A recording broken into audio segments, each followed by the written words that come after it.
break in the middle because Yeah, today we yeah. have a state expert committee meeting of COVID with the chief secretary of the state. Oh, Sorry, okay. joined again.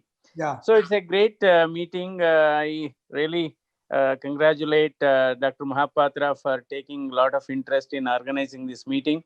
And of course, since morning, I was listening to the multi-modality imaging in heart failure in your own lecture. So the management of heart failure. The definition of heart failure. We know it's a complex syndrome, and there are more than one factors contributing for heart failure. So the medical management, on one side there is a enhanced sympathetic activity. There beta blocker works. Then again there is a enhanced renin angiotensin aldosterone axis. As a result, all these ACE inhibitors, ARBs work. Then heart failure is a syndrome of continuous remodeling. As a result, fibrosis occurs. So the aldosterone antagonist reduces fibrosis and also reduces systemic vascular resistance. Now, most important thing is in the management of heart failure, we have two category of drugs. The one category of drugs is one which gives symptomatic relief. Symptomatic relief is given by diuretics. That of course we have this furosemide as well as the other diuretics.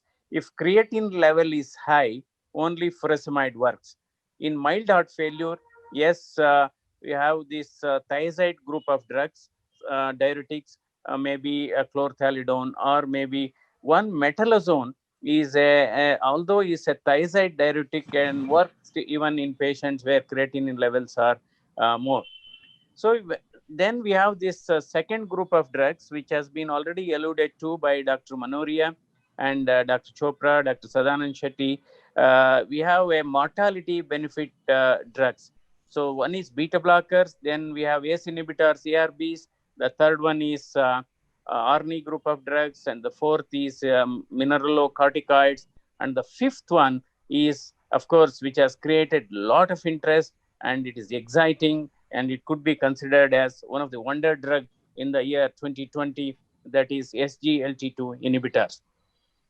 So most importantly, whenever we are giving so many drugs like this, one has to really watch out for important electrolyte disturbances, particularly when we are giving ACE inhibitors, ARBs, aldosterone antagonists. We have to clearly watch for hyperkalemia, which is a matter of concern. Or sometimes there can be other way around also. When you are giving diuretics and all, hypokalemia is also an issue. Then coming to SGLT2 inhibitors, which started as a anti-diabetic drug, now it has become an heart failure drug with or without diabetes. That has been one of the greatest advantage of SGLT2 inhibitors. It works as a very good drug even in patients with renal failure, where ACE inhibitors, ERBs have a limitations. If potassium levels are going up, then we have to hold back ACE inhibitors, ARBs. We have to hold back even ARNI also.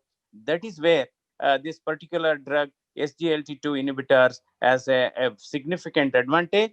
And another important thing, whenever we give a diuretic, there is a reflex stimulation of renin angiotensin aldosterone system. So that is a counterproductive. But with respect to SGLT2 inhibitor, although it has got a modest diuretic effect, there is no reflex stimulation of renin angiotensin aldosterone. This is a specific advantage. It has because it acts by preventing the reabsorption of glucose from the proximal convoluted tubule. So as a result, it is almost like a glucouretic effect, and the renin angiotensin levels, aldosterone levels doesn't rise as it rises with that is a very good important property of this drug. Another thing, it also reduces the lipid accumulation within the myocardium, and as a result, myocardial performance is also better with SGLT2 inhibitors. That is another advantage, and that's the reason it reduces the mortality. It reduces hospitalization over and above beta blockers, over and above S inhibitors. It has a additional benefit, because the objective of treatment in a heart failure is, apart from relieving the symptom, is to reduce hospitalization, is to improve the quality of life, is to reduce the mortality. So all these things. So it is almost like a one-stop destination with respect to SGLT2 inhibitors.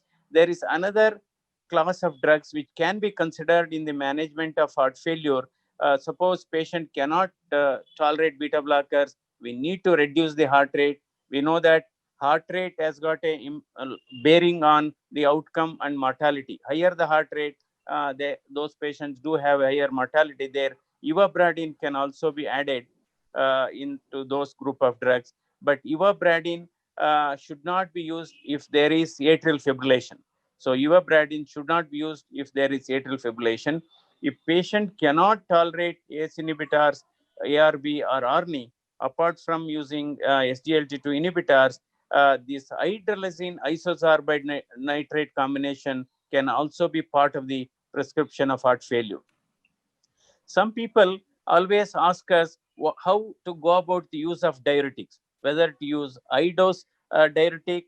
I think this can be one. If there is a retention of fluid, they require usually higher dose of diuretics.